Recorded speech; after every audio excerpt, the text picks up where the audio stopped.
Beware the bearers of false gifts and their broken promises. Much pain, but still time. Believe.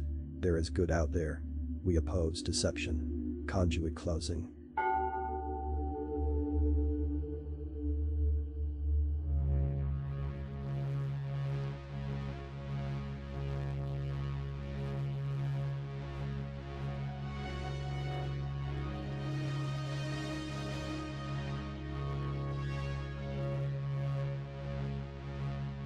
From Chief of Operations to all governments, militaries and citizens of Earth. Subject: the Global Galactic League of Nations Declaration of Independence from the Interplanetary Conglomerate and Associated Earth Governments. This is an official SSP Alliance release. To combat counterintelligence campaigns, we are releasing a series of briefings straight from our highest-ranking officers without intermediaries. We strongly recommend that you disregard information that is not coming directly from us. The disclosures we have brought forward have been compromised. Fake secret space program veterans, super soldier imposters, and ET contactees have released considerable misinformation. To keep humanity from fighting for freedom, with a false sense of security, they are peddling the narrative that the Mars colonies, Moon, and Antarctica bases have been liberated from the gray alien and reptilian forces. We described the Dark Fleet and its operations with the Draco reptilians in our last briefing.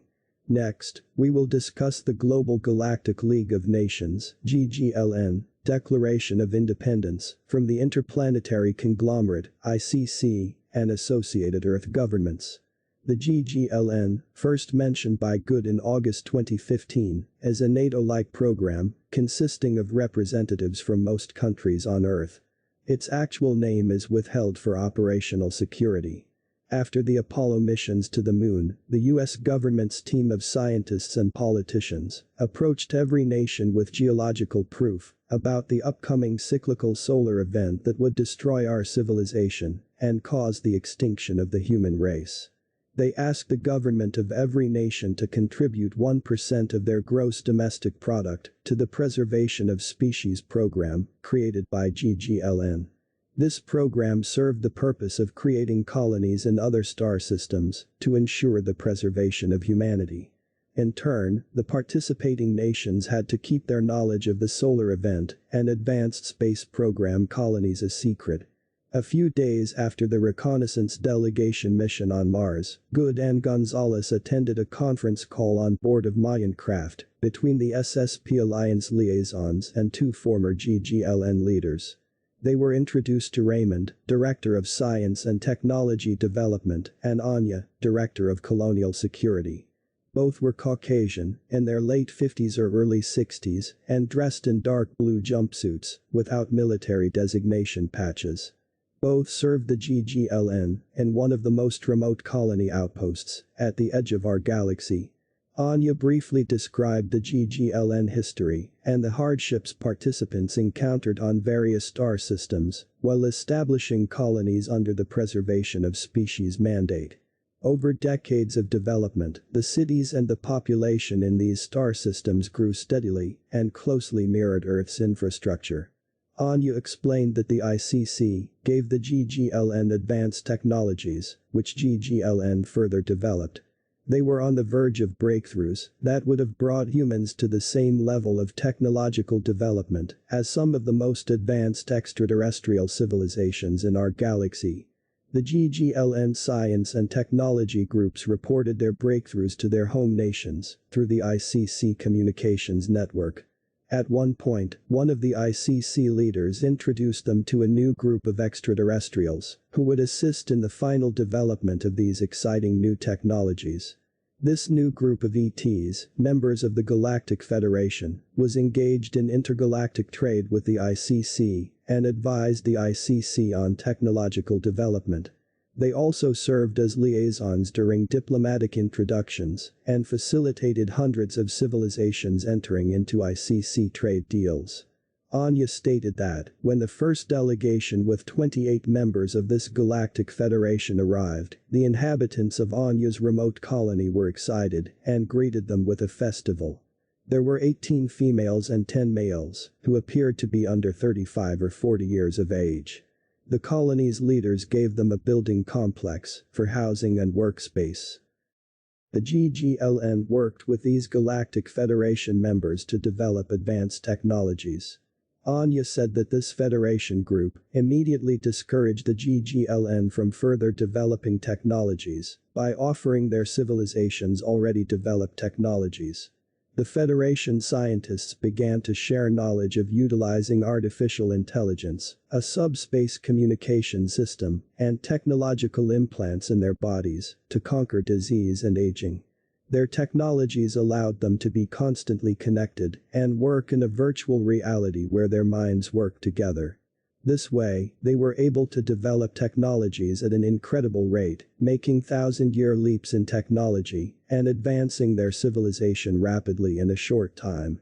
The GGLN began to develop, test, and implement the Federation's technologies. During this time, the Federation members started developing physical relationships with men and women from the GGLN colony. Anya explained that she was seduced by the Federation commander, who increasingly influenced her decision-making process as the relationship developed. She found herself making out-of-character decisions, and even though she was aware, she could not resist. With the Federation's help, it took GGLN a year to fully develop and test nanites and brain implants. Soon after, the GGLN colony was required to receive the implants, which were impossible to remove. Although GGLN was aware of the Orion Group's AI God threat, the Federation convinced them that the technology was safe and that the AI God could not gain access. Around the same time, Anya found out that the Federation commander secretly had relationships with other women in the GGLN colony. After a few unsuccessful attempts, she broke into the Galactic Federation's advanced security system, utilizing one of the prototype chips the Federation gave to the GGLN. As the head of security, she started to monitor the Federation's commander and their communications closely. Information Anya learned sent chills down her spine. She witnessed a meeting between the Federation commander and a tall gray, discussing the progress of their joint mission. The tall gray urged the commander to expedite human assimilation into the Empire due to the danger of advancing human technologies, negatively impacting the Orion Group and the AI God's plan. Anya was horrified after realizing the Federation's hidden agenda and her role in ordering most GGLN security staff to accept implants. She received the implant, which takes 90 days to bond to neurons and integrate into thought patterns. Anya was halfway through the process. Anya said she panicked. She saved the witnessed communication and backed up all GGLN systems data collected on the Federation members since their arrival. Anya attempted to talk to and show evidence to her security staff and others in leadership positions, but it was too late. They got agitated and refused to look at the evidence. The trusted security team she managed for nearly 2 decades had already fallen under the influence of the Orion Group and the AI God. The only person willing to listen to her was Raymond, the engineer in charge of the colony's efforts to reverse engineer the Federation technologies.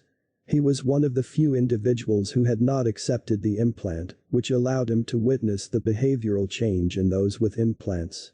Anya and Raymond acted quickly to escape by stealing a long-range vessel with approximately a dozen trusted family members and friends to escape from the compromised colony. They headed to a GGLN military outpost in another solar system where Anya's cousin was stationed. Once they arrived, her cousin copied the evidence and uploaded it to the military intelligence mainframe connected to the quantum-correlated communication devices. These devices use quantum entanglement, making the data impossible to intercept or decrypt. Her cousin helped Anya's small group of refugees replenish their supplies. He gave them the downloaded information from the military mainframe regarding Sigmund's disclosures of the Dark Fleet operations and the Secret Space Program Alliance, SSP Alliance. Anya and her crew used that information to attempt to track down the SSP Alliance for assistance. They used stealth to travel and stayed off the communications network to avoid detection. They managed to avoid detection for several months when a GGLN military cruiser arrived in the small solar system where they were hiding. The cruiser flew directly to the moon of a gas giant, where the SSP Alliance was in orbit, and opened communication channels. Anya's crew immediately began purging computer systems and destroying physical evidence, as there was no chance of escaping capture. Anya opened communications with the GGLN military cruiser to buy the crew time, and was entirely caught off guard by what happened next. She heard an individual introduce himself as the commander of the Wandering Star, the new flagship of the Free Colonies. He explained that Anya's evidence and information, disseminated with the help of her cousin, made it through the entire GGLN military network. The GGLN military determined that dozens of colonies were under the control of the Orion group through their Federation allies. Once they saw the evidence, the GGLN colonies, which were not compromised, became enraged. They called for the expulsion of the Federation allies and returned to developing the ICC breakthrough technologies. The compromised colonies refused, so the GGLN military contacted the ICC for assistance. The ICC ordered the GGLN military to stand down and continue developing the implant technologies and be prepared to accept the implant technology as soon as it was ready for mass deployment. The ICC ordered the GGLN military to enforce the implant mandate on all GGLN participants. When the GGLN military brought these orders to the colony leaders, 93 of them came together and declared independence from the ICC and all Earth governments. The GGLN military then pledged allegiance to the new governments of these colonies and was sent out to look for Anya's group and contact the SSP Alliance. Once we heard about the GGLN program's complete collapse, they made contact with us, the SSP Alliance Council. Immediately after, a team of Mayans boarded the Wandering Star and helped the GGLN military develop a method of removing the implants without the procedure being fatal. On the way back to one of the colonies, while on board the Wandering Star, the SSP Alliance informed the GGLN military of an official agreement with Free Colonies to defeat the Orion group and AI agenda. The SSP Alliance also brought them the news of the upcoming Super Federation trials and the new Guardians and Zulu, placing the ICC and Super Federation on notice. By this point, the GGLN military had already engaged several times in firefights, with Reptilian and Dark Fleet vessels harassing other planets. The GGLN had no prior knowledge of the Guardians or beings, genetically almost identical to humans, inhabiting our local star cluster. At the end of this briefing, the Free Colonies offered the SSP Alliance their assets to help free their homeworld, a prison planet called Earth. The GGLN decided to send support to our solar system with help from Zulu. The Zulu leadership, consisting of over 100 elder women, first met the GGLN assets on the Zulu planet. The Zulu planet is the local confederation of planets headquarters for over 50 extraterrestrial groups from our local star clusters. Afterward, the Zulu leadership facilitated the GGLN assets' introduction to the local confederation of planets. The commander said that the SSP Alliance was told that the Wandering Star will become the flagship of the human-led fleet that will work with the SSP Alliance and elements of the Earth Alliance remaining after its near collapse in 2020. Together, they will coordinate and protect the entry into our solar system. Due to operational security, the information shared with us was limited. As the resistance on this planet, we need to encourage the world's population to get out en masse to make our voices heard. This will provide the Earth Alliance with the leverage they need to defeat the Orion group. Once we all rise simultaneously and refuse to feed the Orion group with our pain and suffering, their influence will die within days as they go into loose withdrawals. At this point in history, humanity will free itself after learning the karmic lessons of its enslavement and choosing never to repeat those mistakes. In our next and final briefing, we will describe the ICC awakening old gods from stasis chambers in Antarctica. Be patient, be strong. We are in this together. This is Corey Good, and this has been an official Secret Space Program Alliance update. For more updates, go to ascensionworks.tv.